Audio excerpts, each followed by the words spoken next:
In today's video, we're going to be going over how to build your home yoga practice.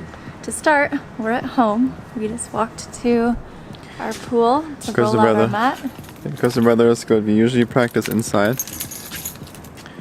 But today the weather is good, so if you have the chance and you have a space to practice outside, then go ahead and do that. We enjoy practicing outside with the fresh air, but you know, we also lived at other places where we don't have the option, so you gotta work with what you have. It's important to make some space at home where you can roll out your mat, and if you can, go outside.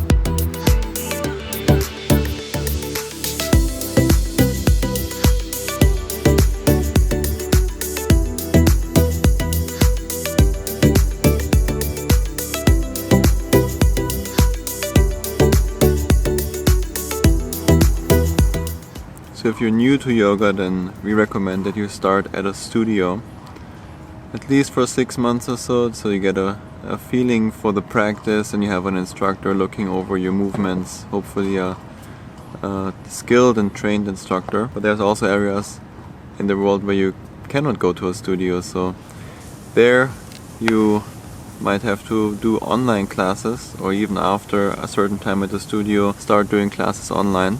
And there's a ton of free stuff on YouTube, as you know, so lots of classes, all levels, all different styles of yoga. After a while of doing videos, or even doing one video in the beginning is perfect, doing one video every day for like a month or so. When the time comes where you get bored of the same video over and over again, you can start to explore and modify that sequence that they do in the video and just add some other movements, or move your hips in a new direction, or try to lift this leg up instead of the other, or just try to explore and modify it so that slowly you find your own way of practicing.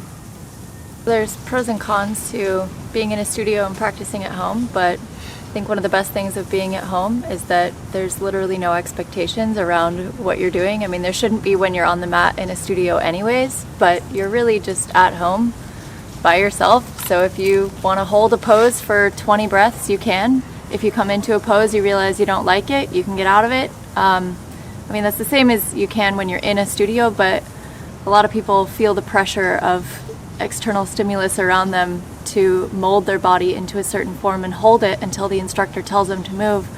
But the beauty of a home practice is that you get to just explore your own body and move without anyone else to you know, change. No competition, no judgment. You just get to flow for free, and you're just looking for that sensation in your body. So you don't have to worry about going deep or doing a bind or doing, you know, really advanced poses. Anything crazy. It's just keep it simple and just move with the breath. And if you feel like you don't have time for it,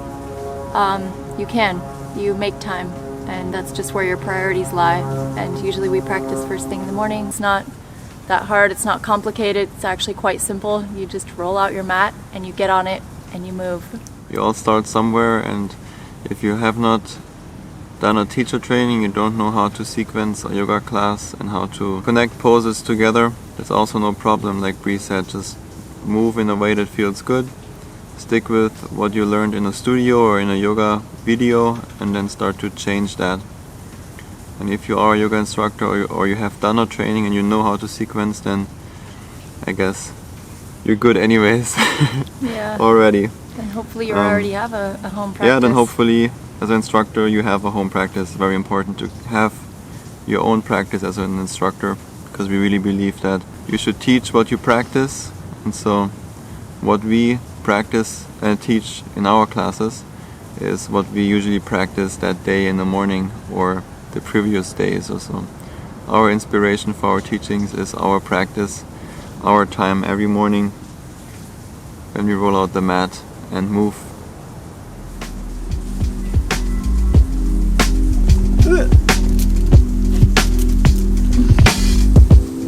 If you have a tennis ball or a muscle therapy ball at home, we integrate these into our practice as well and roll out before, during, and after.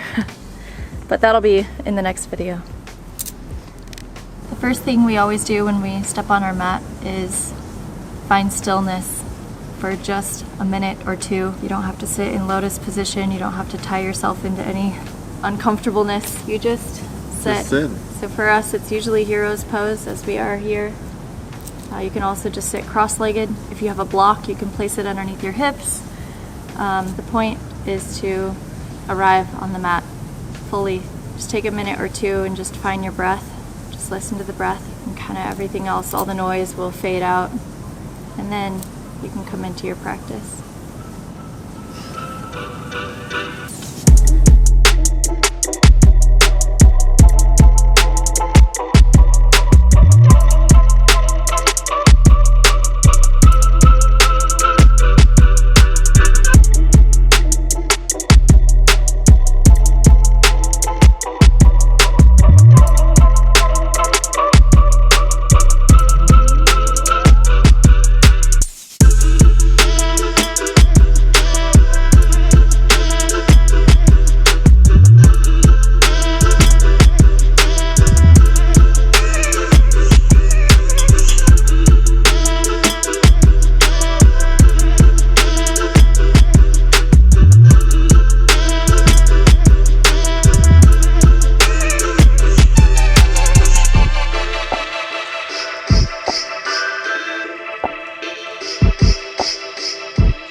Yeah, all of a sudden this guy showed up.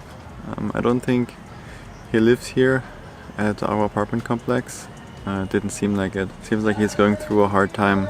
Yeah, he asked me how to quiet the mind a little bit more, reduce that chatter in your head, and you know, we're all there at some point that the voice in our head is pretty loud. So yoga really teaches us the tools how to control those thoughts and quiet the mind a little bit more. So he asked me, and I gave him a quick intro to meditation. We just sat comfortably, nice and tall, and we focused on the breath. We took a couple deep breaths in through the nose, out through the mouth, and then repeat, and then seal the lips and just focus on every inhale, exhale through the nose. That's all we did, and I think he really enjoyed it. He seemed a lot more calm and peaceful afterwards. So it is that simple, but it doesn't mean that it's easy. It takes practice every day, even if it's just a little bit. And so I also gave him a yoga mat because he asked about practicing and exercises, and I told him do some strength exercises and then stretching and then meditation. That's a good routine. Try to do it every day. And so yeah, it seemed like he was in need, so I gave him my yoga mat, and hopefully one more person in the world that starts yoga practice and starts to dive deeper into or towards their true self. So thanks so much, guys, for watching. Bre already left. She had to go to an appointment, but I hope this was useful and you now have a better understanding of how to develop your own practice, and also a quick intro to meditation. Thanks so much. Leave a comment below what you want to see in the next video, what we should talk about, anything related to yoga, lifestyle, whatever it is, and I catch you soon.